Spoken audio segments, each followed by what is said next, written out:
guys, what's up? It's me, Thomas. Tonight we're back here with How to Beat. Today's How to Beat is on How to Beat Every Death Game in Squid Game. Yep, the Netflix hits from Korea. So, I'm just gonna let this video play itself out and, well, let's check the stats and see how we survive all this, huh? So be sure to like, subscribe for more. Hope you enjoy. Let's go. If you were trapped on an island and forced to play in brutal children's games where all the losers are executed, what would you do? I'm going to break down the mistakes made, what you should do, and how to beat every death game in Squid Game. This guy is the unluckiest man in the world. Gion here has just gambled the last of his life savings on a horse track and manages to win 4 million won. Collecting the money from the teller, he runs out to spend his new hard-earned cash and steps outside to call his family with the good news. He's on top of the world, but that's when he notices a gang of loan sharks approaching him and realizes his luck has just run out. Panicking, he runs back inside to escape them, but crashes into this woman and falls to the ground, now realizing that this pickpocket has just stolen all of his winnings. The loan sharks finally corner him in the restroom to collect his debt, but when he checks his pocket, he finds it slashed open and his money has disappeared. With nothing to collect, they force him to sign his contract with his own blood, promising to pay them back in 1 month. Depressed, the gambler sits on the subway bench to wait for the next train home, when this businessman comes over to talk to him. He asks if Yoon here wants to play a game, and the gambler thinks he's just an annoying salesman, but then he opens his briefcase, revealing stacks of cash and 2 folded paper squares. The salesman invites him to play the Korean game Addicts, promising to give him 100,000 won every time he wins, but he'll have to pay the salesman if he loses. It's a ridiculous gamble, but with everything to gain, Gion decides he's in. The man places a folded paper on the ground, and the gambler tries to flip it over, but he only manages to make the red tile jump. He's failed, but when the salesman takes his turn, he flips it over on the first try. Gion tells the man he doesn't have the money to pay him, but the salesman offers to reduce his debt in return for 1 slap in the face. It's an offer he can't refuse, and desperate to win, he takes the slap to continue playing. He keeps losing each round, getting smack after smack, until finally he throws down his tile and flips the salesman's paper over. Gion has just won 100 grand for playing a children's game, but it's not as innocent as it may seem. Okay, first of all, let me just say that this guy here needs to be careful, because if any of these trains are going to Busan, then he's going to instantly regret it. Now, as for Gion here, accepting this game was a terrible idea. This man can't stop himself from gambling with money he doesn't even have, and against someone who walks around with a dakji in his suitcase and is clearly better at the game than him. Anyone with a brain wouldn't take that bet. But once Gion realizes that it's free money and only requires a slap in the face to keep playing, he doesn't stop to consider that this whole situation is suspicious as hell. Look at this guy's outfit here. This man is strictly on business, and since he approached him with such a specific agenda, it tells us he already knew that Gion is a degenerate gambler and is targeting him for some hidden reason. This salesman gave him every possible chance to make sure he's won some money from him, and nobody tries that hard to lose money unless what you're getting in return is much more valuable. Gion was too greedy to recognize any of these warning signs, and the man let his emotions get the better of him. Now, none of this guy's suspicious behavior matters if you had a proven strategy to play and win. Dakji is a game that Korean school kids play, and it's so popular that the game is even televised for mass entertainment. But it's not the strongest player who wins this game, it's the smartest and most coordinated. If you look at this player here, he manages to flip the paper in 1 try, and that's because he used the most surface area to make more contact with the other paper. If you can strike the target with the flat side of your Dakji paper, then the momentum will be transferred and carry the paper up on the bounce so that it flips over. This might seem counterintuitive, but it's just plain physics. And you can see this player was not successful because he was trying to use the edge, which is not a winning strategy. If Gion here had known the best way to play this game, he could hustle his businessman for all his cash and walk away without having to get slapped in the process. Now, even My guess, this dude really didn't play a lot. Otherwise, why do you think he would fail a lot of times, you know? Must have had a rough life. I mean, outside of the getting pickpocketed and now in debt with loan sharks. Oh boy. Anyway. Even though he won, this one victory will soon lead the gambler to playing 6 of the most terrifying death games you could possibly imagine. And instead of a slap in the cheek, he'll soon be gambling with his life, but you don't have to. Your bank is giving you a hard time. You feel exploited, used, and your bank is partially to blame. You are tired of financial institutions hiding information from you. Who are you? What business of yours is all that? I am Current, the future of mobile banking. Wait, Current? Even the sponsor of this video that's giving away $5,000 to my viewers. Yes, and if your viewers download the app and use current code HOWTOBEAT, in the next couple of weeks, we will be sending 10 random people $500 each. Guys, if you don't know, Courage is baking you can do entirely on your phone with every feature you could possibly ask for. Early paychecks, spending insights, and instant notifications. There are no hidden fees, no hidden anything. It's so easy to use, and you also get a sleek Visa card like this one. The rest you can manage on the app and get rewards like points or cashback where you shop. Current takes away the hassle and confusion out of managing your finances. Because you guys signed up last time, they're sponsoring us again and giving out $500 to 10 more people who sign up. Go to the link in the description, current.com/cinema summary to download the app. And if you use the code HOWTOBEAT, you might just win $500. Hurry, we don't have any spots left. Thank you, Current, for sponsoring this video. Guillaume here collects his winnings, and the salesman tells him he can win more money playing other children's games, but he turns down the offer. That's when the salesman stands up and reveals he knows the exact amount of money Guillaume owes to loan sharks and that he'll be killed if he doesn't pay it back. The gambler asks him how he knows this, and the salesman hands him a business card telling him to call if he wants to join the competition of a lifetime.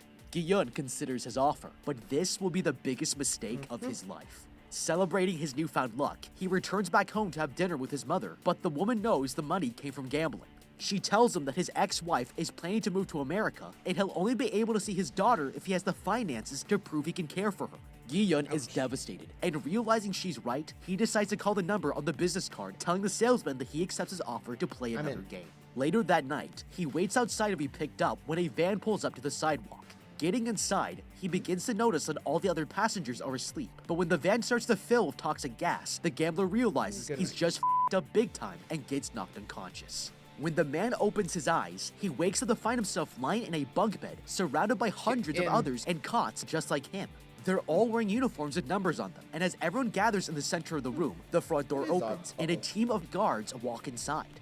This man with a square mask tells them they will be playing in 6 different games, and those who make it through all 6 games will get a cash prize. This man demands to know why they were brought here, and the guard presses a button, playing a montage of several people being slapped. Everyone in this room is drowning in debt, and they've all been invited here to win enough money to pay it off. The players all line up to sign consent forms with 3 clauses, stating that they must keep on playing, that if they refuse to play, they'll be eliminated, and that the games can be ended if the majority of players agree to stop.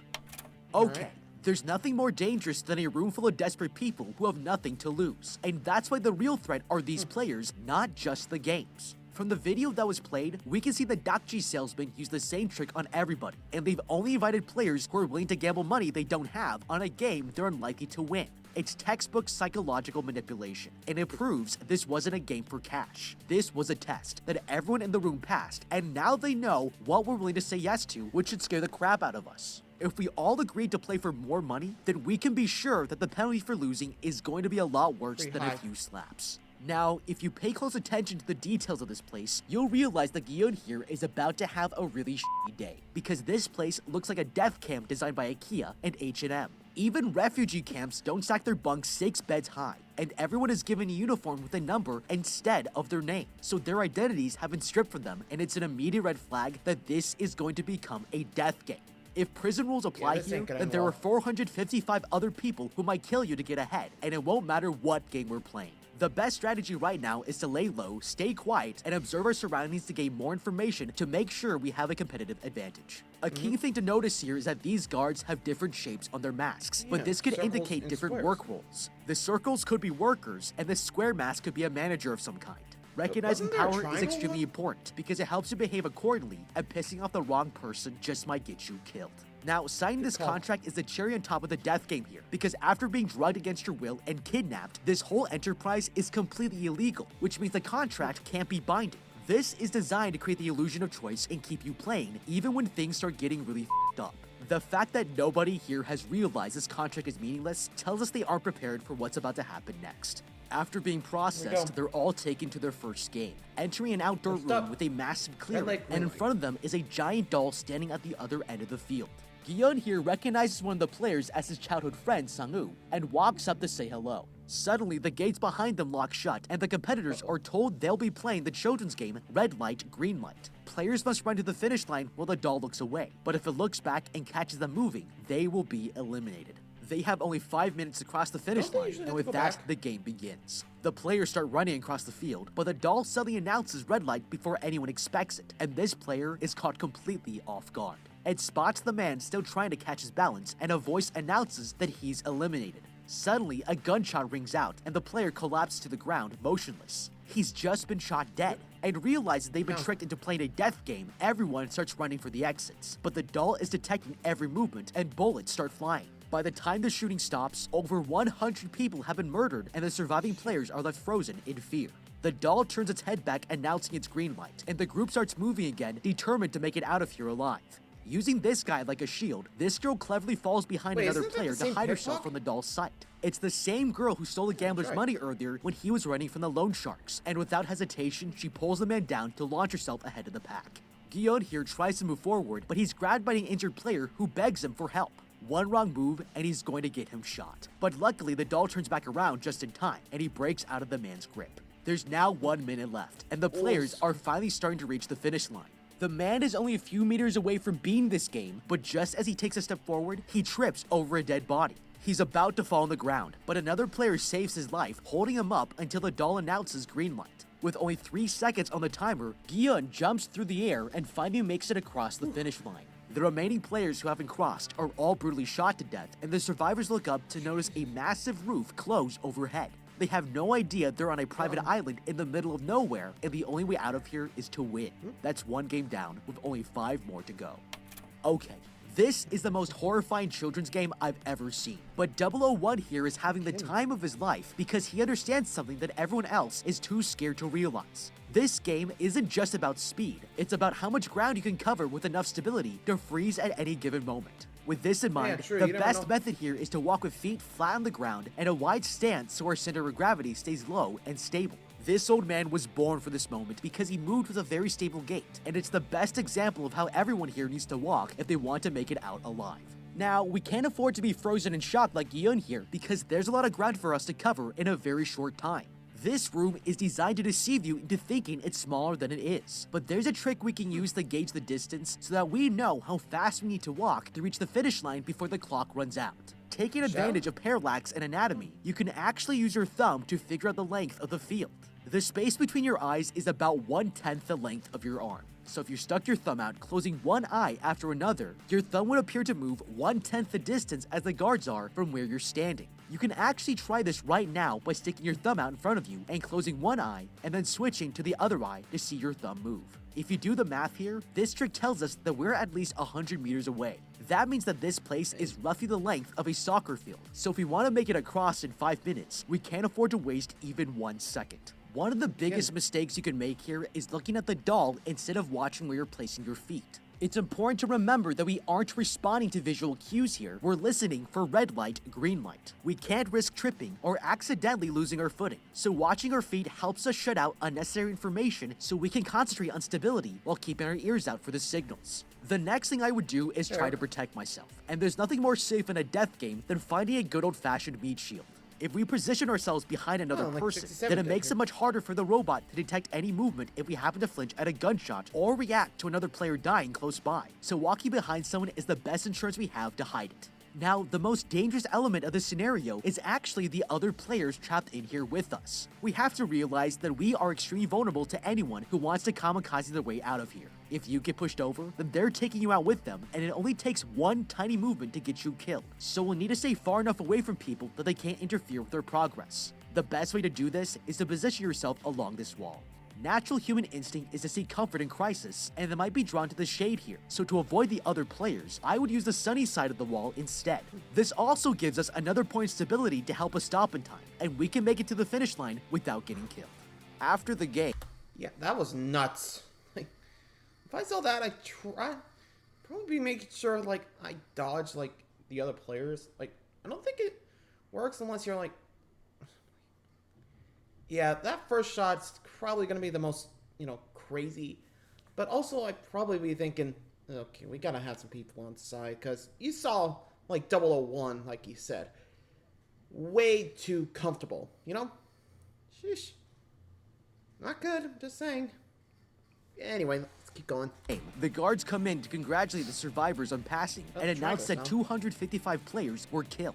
It's a horrifying number, and afraid for her life, this woman steps forward begging the man to let her go home. Several other players join her in protest, but that's when this massive piggy bank drops down above them and starts to fill with more cash than they've ever seen in their lives. The survivors are shocked, and the masked man tells everyone that they have an opportunity to win 45.6 billion won, but if anyone leaves, then they won't get a single penny. With that, a voting machine is set up in front of them and they all cast their votes, but the majority of players agree to quit. The masked man tells them they can still come back if a majority agrees to compete again, and the players are sent back home.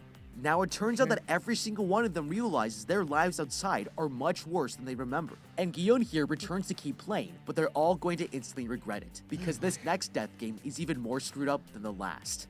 The vans take them to the private island, where a team of workers dress them into their uniforms, and the players finally wake up back in the same place as if they never left.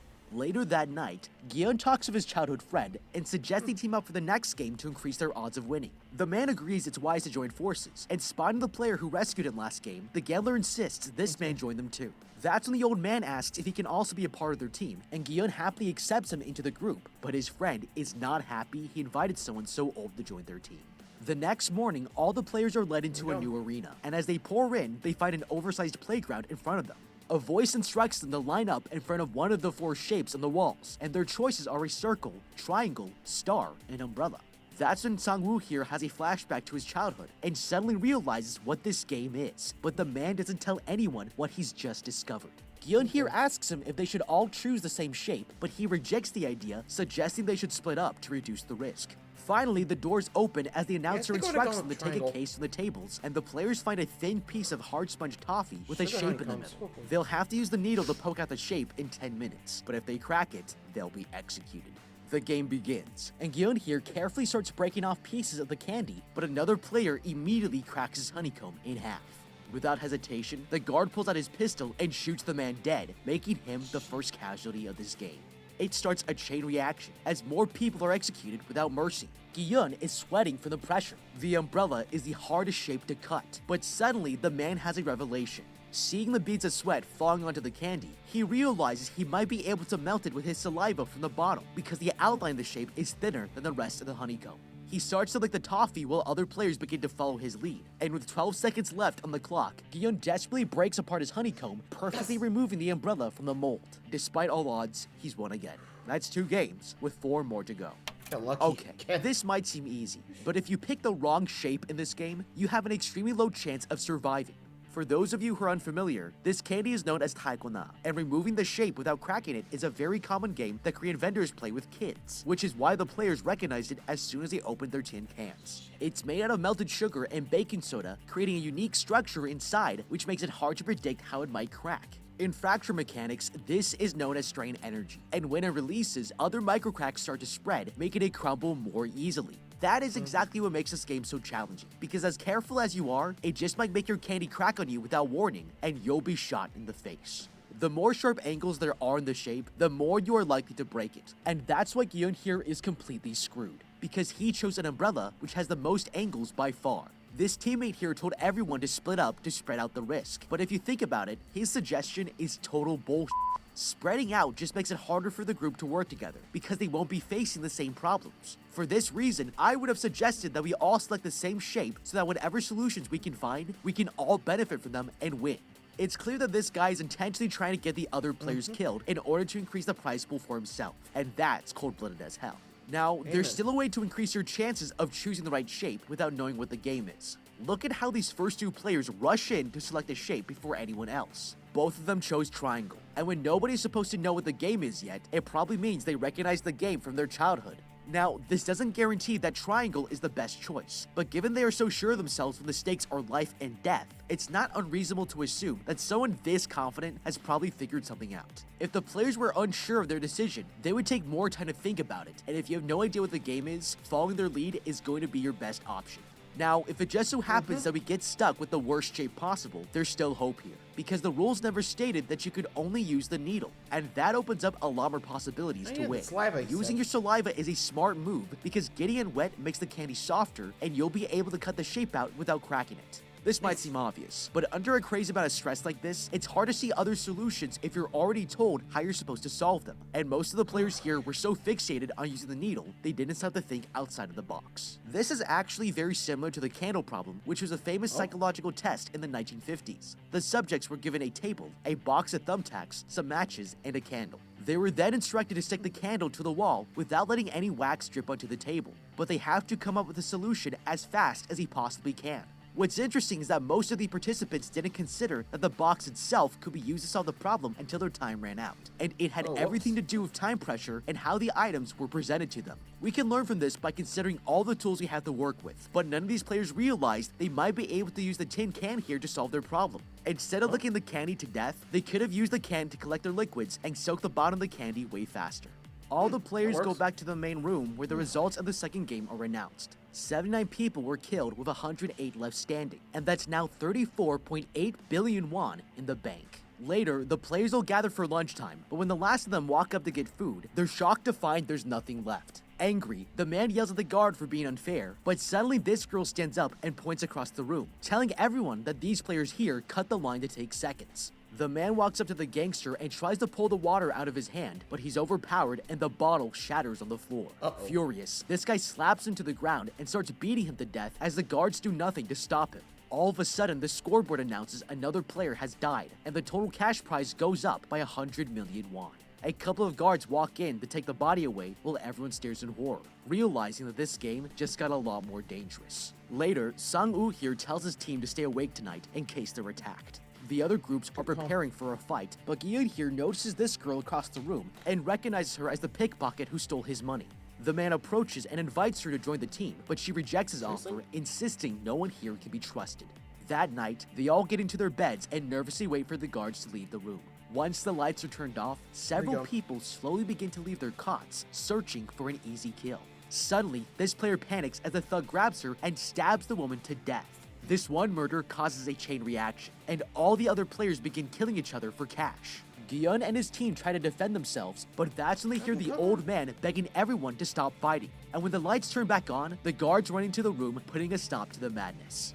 Okay, this just might be scarier than the actual game so far. There are no rules or restrictions here, and when you're literally worth more dead than alive, everyone in this room has a motive to kill you. Now with that said, this is actually the best thing that could possibly happen.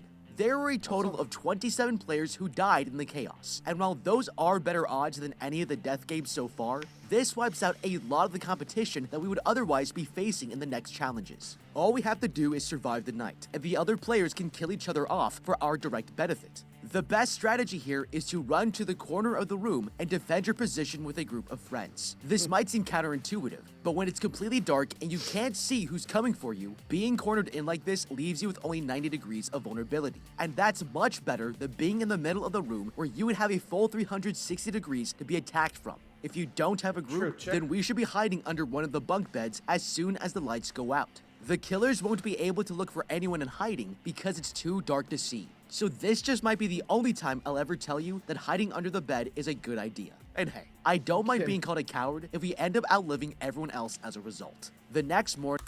Yeah, that's probably the best option. I probably would have just jumped down too.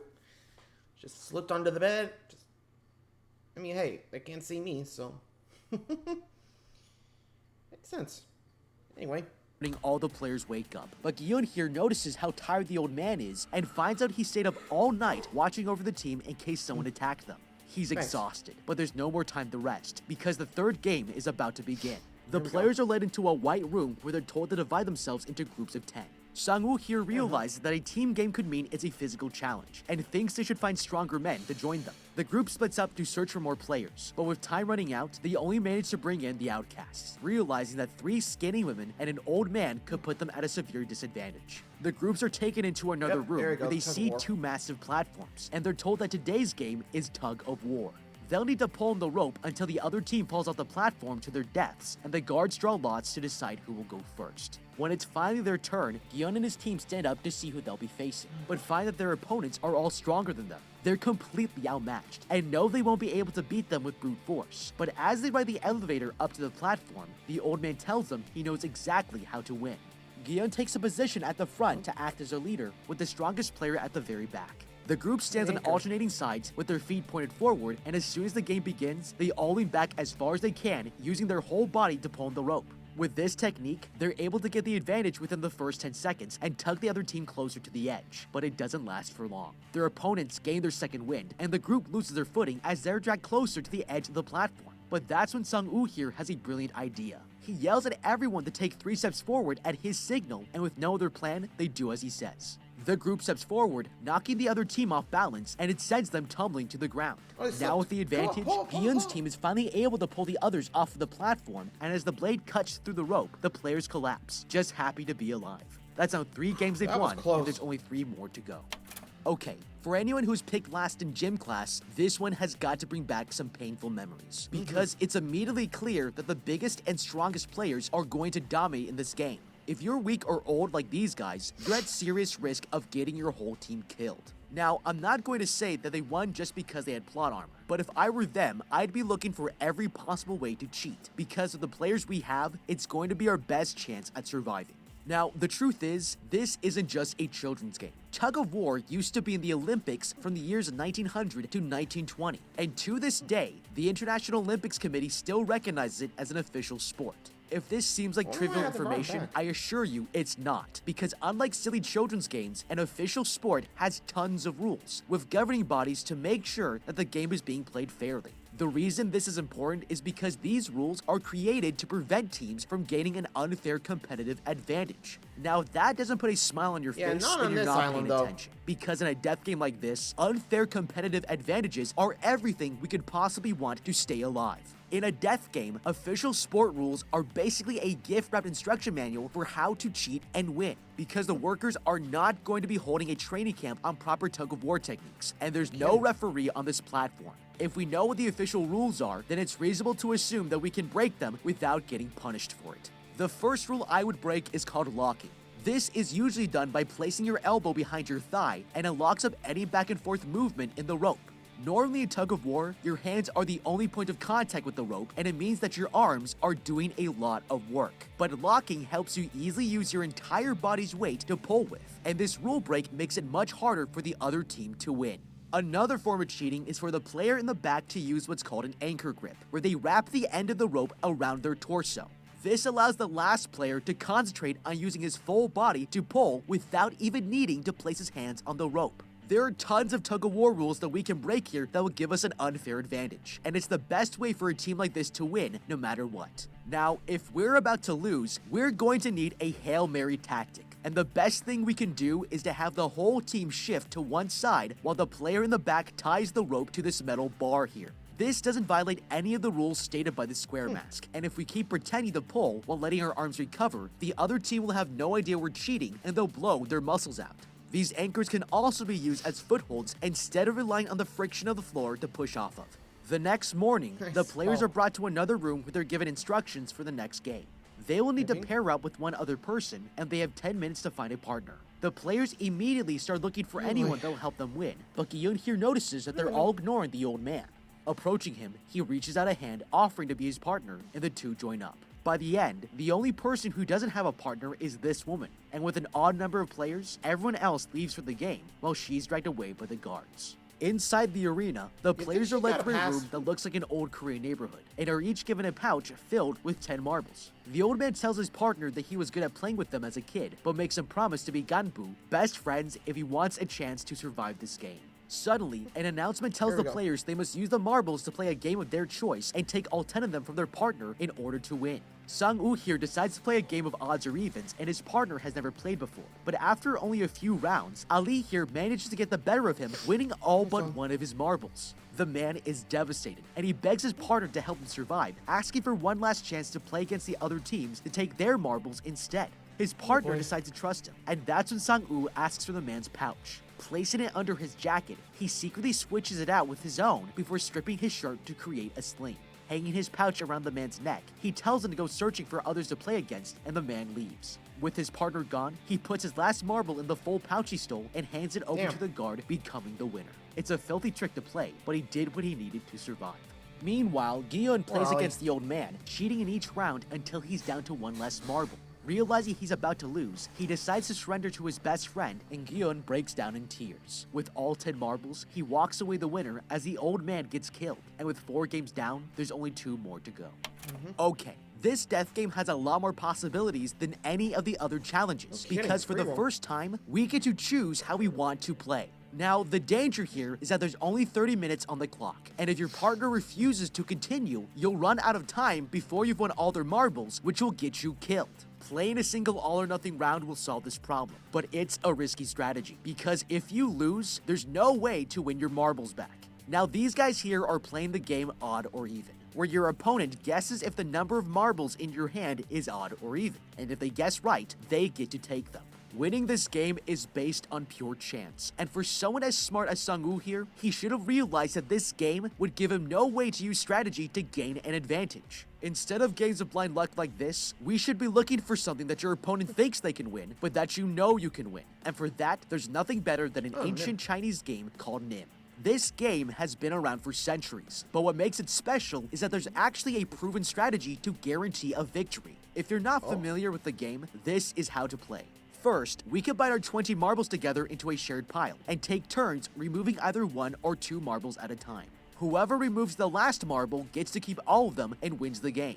It's so simple that you'd think there couldn't possibly be a strategy. Let me guess. But the key to this game is to always go first, and remove exactly 2 marbles. Then, whatever they remove, you remove the opposite. For example, if they remove 2 marbles, then you remove 1. And if they remove 1 marble, then you remove 2. If we keep this going, then you're guaranteed to remove the last marble and you'll never lose. Most people don't know this mathematical trick exists, and that's why it's the perfect game to choose in this situation. Because when our victory depends on another player's cooperation, we can use Nim to trick anyone into agreeing to play, and they won't realize they've lost until it's too late. Now, it might be that there's just not enough time to waste in playing a full game of Nim, because the longer it takes your opponent to make decisions, the more he puts you at risk of getting executed. If that's the case, then we should follow this guy's dirty tactics and steal our partner's marbles. To do this, we should ask for their pouch in order to set up the game. But once they've handed them over, just go straight to the guard and declare you've met the win conditions. The other player will probably attack you in protest, but violence is not allowed in this game, and your opponent will be threatened at gunpoint if he does. Once you have his marbles, there's nothing to stop you from winning, and in a death game like this, we have to consider every tactic at our disposal if we want to stay alive. The victors return. No kidding, that is a nuts. Though, there is that one person who didn't get picked. You know, the last one standing. Do you think she got spared or executed? Shall we go find out? Let's see what happened to her. Turn to the main room, and they're all surprised to see that this woman is still alive. She explains that since she had no one to pair with, the game let her skip the challenge. And after everything they've been through, the others are furious. The next morning, all the players wake up to a group of guards coming in with a coffin. And Gion here realizes that one of their fellow players decided to quit during the night. Looking up, they watch as the man's life turns into cold hard cash. And that's when the PA announces that the 5th game is about to begin. The group is taken to a room with a row of mannequins wearing numbered vests, and they're told to each choose one for their next challenge. Rushing in, everyone gets their pick, but when Gion finally steps up to choose, the only vests left for him are numbers 1 and 16. He considers taking number 1, even though that means he'll go first, but this player asks to have the number instead, and he agrees to let him take it. Finally, they're brought into the game room, and the announcer tells them they will be playing glass stepping stones. They must remove their shoes and walk over tempered glass to make it across the bridge, but if they step on a panel made from regular glass, they'll fall to their death. With 60 minutes on the clock, the first player takes off his shoes and approaches the bridge. Nervous, he jumps to the first tile and makes it, but when he moves on to the second, the man falls straight through the glass. Horrified, the other players have no choice but to continue, and more people start crossing the glass bridge. One by one, they plummet to the ground as they slowly reveal a path of stable panels for the others to follow. With the first 8 players dead, it's now the gangster's turn to lead the group. But he refuses to move on, telling the others to go before him if they want to pass. Everyone behind him starts to panic. They still have 5 panels left and are quickly running out of time. Suddenly, the gangster comes face to face with this woman and she mocks him for being a coward. Jumping onto his platform, she locks her arms around him, threatening to pull him off the ledge if he doesn't continue. But before the gangster knows it, they break through the glass panel as they both fall to their deaths. With Yikes. only a handful of survivors and less than 3 minutes left, this man crouches down to inspect the panel in front of him. Sang-woo begs him to keep on moving, but he reveals that he was a glassmaker for 30 years and can tell which panels are tempered from the reflection. The man jumps forwards onto a stable panel, and they realize his theory is working. But that's when the game decides to make things more challenging, and turns off the lights so they can't tell the difference. Panicking, Sang-woo here realizes they won't be able to see the reflections anymore, but the glassmaker has one last trick up his sleeve. He asks for something to throw at the panels, explaining that tempered and regular glass make different sounds. Hyun here passes over the marble he still has, and the glassmaker tosses it in front of him. But with less than 25 seconds remaining, Sang-woo decides to take matters into his own hands. He pushes the man forward, shattering the glass into pieces, and with the path clear, they all make it to the other side. When the timer hits 0, the remaining glass panels suddenly explode and the shards go flying through the air, injuring the 3 survivors. That's now 5 games down and 1 more to go. Okay, this glassmaker was a total badass. He could have saved all 16 players if he shared his knowledge in the beginning, but he knew that keeping his mouth shut would eliminate his competition, and it was a baller move. The only mistake he made was not waiting longer, because once he revealed his strategy, the game removed his advantage and all it took was one greedy man to kill him off. Now, having said that, this game is different from the previous challenges, because it's not a test of skill or strength. When you have no information to base your decision on, Basically choosing the right 50-50, path here makes this a game of random chance. If you look here, you'll see that there are 18 pairs of panels, so this first 9 player choices. has a 1 in 262,144 chance of making it across this bridge. This is basically a death game lottery with odds that I wouldn't play under any circumstances unless I found a way to cheat. By the law of averages, it's fair to assume that each player will probably step on 2 panels before dying, with 1 correct guess and 1 wrong one. That means on average, 9 players will need to die in order to cross all 18 of them. If the majority of the players are going to die, then it might be the perfect time to convince them to vote on leaving the competition. This death game is like telling someone that if they don't win the lottery, they'll get murdered. And when you put it like that, it's kind of ridiculous that the first players even attempted to play. Now, if we actually choose to play the odds, we're going to have to cheat if we want any chance of making it to the next round. I'm not an expert glassmaker like this guy here, but all I need to know is that if you throw something through a window, it's going to break. That's exactly why I would have collected these shoes here, take my jacket off, and tie a knot at the end of the sleeve. Then, place a bunch of shoes inside so that we can swing it in front of us to test if the glass will break or not. If it cracks, then I jump to the opposite panel and continue until I reach the end. If for some reason this method fails, we can also try walking on the metal bars here instead of the glass. Now this might be considered unacceptable to the game designers, but if someone doesn't try it, we'll never know if it's allowed or not. The only win condition for this challenge is to make it across the bridge, and we've already seen other games where the players are able to manipulate the rules to their advantage. If you remember in the last game, Sang-woo here tricked his teammate into giving him the marbles instead of playing for them. And when things get desperate, these are the kinds of tactics that we need to start using. If we don't test the boundaries of what's allowed in each and every game, then we might be missing out on some of the best strategies that will keep us alive for longer, and it's a terrible waste of an opportunity. Later, the players are rewarded for surviving to the final game and given the first real food they've had in days. Starving, the men dig into their steaks, realizing this could be the last meal of their lives. When they finish eating, the staff leave them with their steak knives, and by all appearances, this next game is going to be a vicious fight to the death. That night, Gi-yeon here decides to approach the girl to talk. He asks her what she'll do if she survives, and the girl reveals she wants to get her mother out of North Korea so their family can reunite. It's a touching moment, but suddenly Gi-yeon looks over and notices the other player slouching in his bed.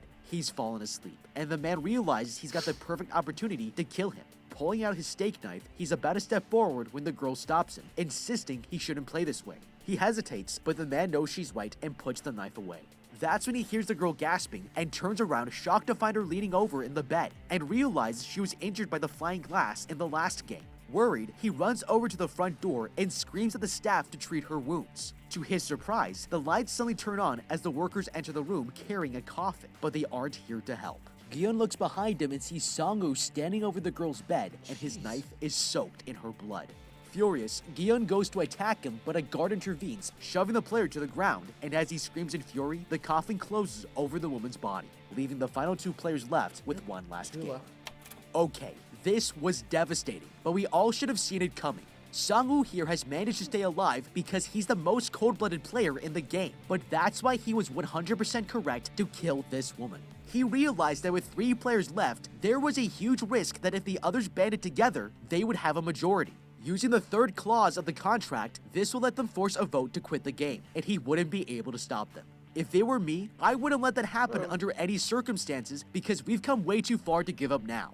That's why he took matters into his own hands before it got that far, and it was a brilliant move to make. Now, to be fair, this girl was already bleeding out and was simply not strong enough to compete in the next game. Her only options were to kill the men during the night, or to force a vote and return back to the mainland. Both of these benefit nobody but herself, and Gion here seems to keep forgetting that he's a finalist in a f***ing death game. Sang-woo just... Yeah, and not to mention, same girl that robbed her, I'm surprised he's not holding a grudge for that, you know? I mean, it's her fault that he was in that loan to begin with, you know? Think about it. I probably would have just saved her for last, too. I don't know. Like, I know that's cold-blooded, but so is making me owe money to loan sharks. Not cool. Anyway. Just did him a huge favor and wiped out 33% of the competition. So as heartless and cold-blooded as it was, the man did exactly what he had to do. The 2 men are taken to a corridor where they're told a coin will be flipped to decide who will be defending or attacking. Picking triangle, Gion here wins the toss and chooses to play offense before the players are finally told that for the last round, they will be playing Squid Game. As the attacker, Gion must enter the squid-shaped court and tap his foot inside a circle on the other end to win. The defender wins if he manages to toss the attacker out of the court, but any kind of violence is allowed, and the last person standing will be the winner. Suddenly, the sky goes dark and it starts to rain as the 2 players take their positions. Determined to get vengeance for the girl, Gion here walks towards his childhood friend and starts swinging his knife, but the other player manages to get him in a chokehold. The 2 men go at it, and as the players get locked into a wrestling match, his opponent picks up his knife before stabbing Gion deep into the thigh. He kicks the other player away from him, but with his injuries, he can barely defend himself. The man walks up to him and tries to end his life, but Gion won't give up, catching the knife at the last second and bites his ankle, forcing the man to back off. Exhausted, he climbs over his friend and beats him into the ground.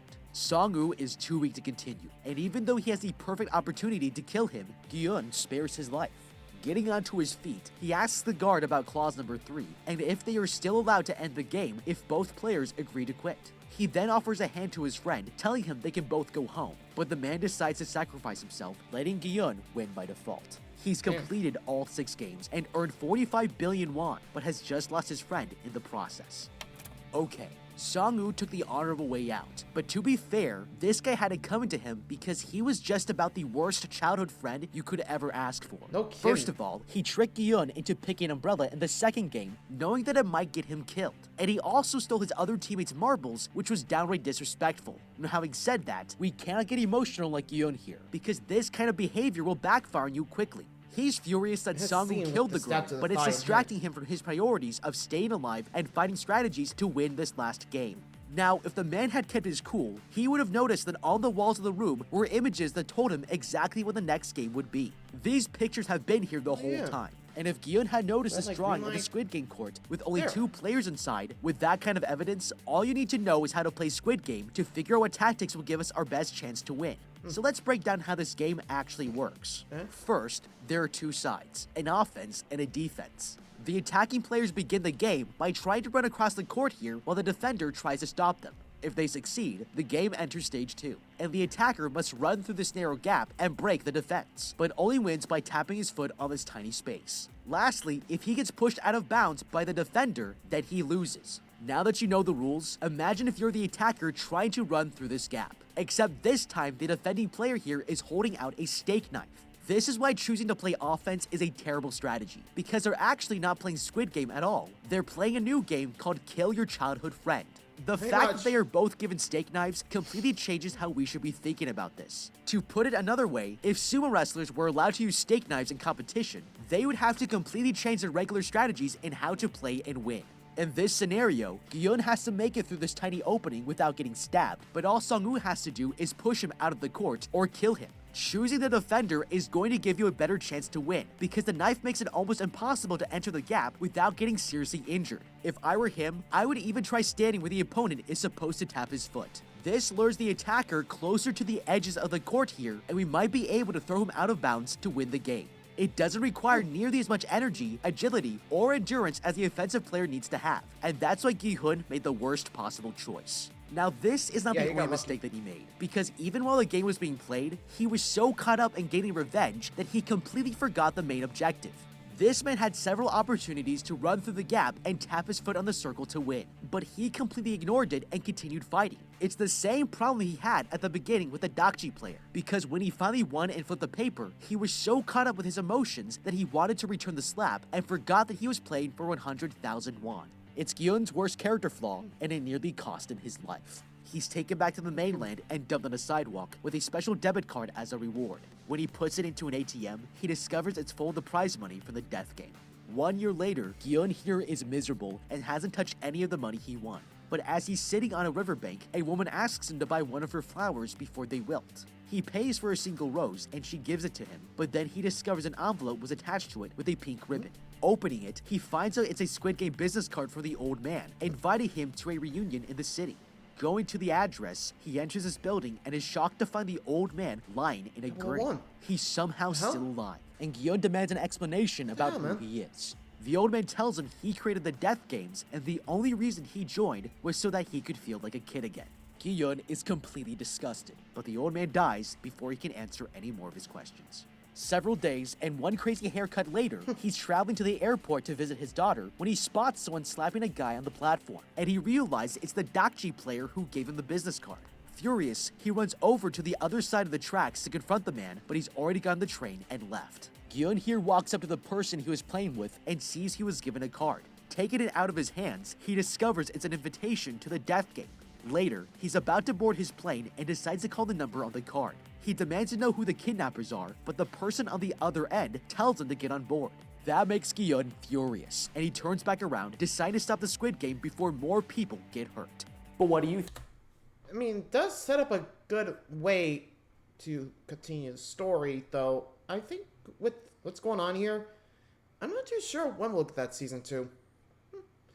Anyway, I hope you guys enjoyed that one.